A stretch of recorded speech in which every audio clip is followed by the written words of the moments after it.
ఈరోజు అమ్మవారికి మనము దద్దోజనం నైవేద్యం చేస్తాము. అది ఫస్టే అన్నం ఉడకబెట్టేసుకున్నాను, అలానే పోపు కూడా వేసేసుకున్నాను. ఉప్పు వేసి అవి మిక్స్ చేస్తాను. ఫస్ట్ అన్నము కొంచెం వేడిగానే ఉంది, కొంచెం చల్లారాలి. ఉప్పు వేసుకొని ఉడకబెట్టేసుకున్నా.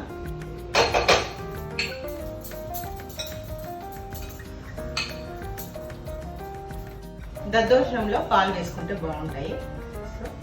చల్లపాలు వేస్తున్నాం, తొందరగా చల్లగా అయిపోతుంది. చిక్కటి పెరుగుని గిల్ల కొట్టి పోసుకుంటే పర్ఫెక్ట్గా ఉంటుంది.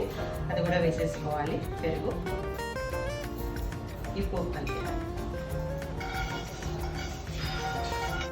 దద్దోజనం ఈజీగా చేసుకోవచ్చు. చాలా బాగుంటుంది. అమ్మవారి కోసం మనం ప్రసాదం వండుతున్నాం కాబట్టి పర్ఫెక్ట్గా కుదురుతుంది.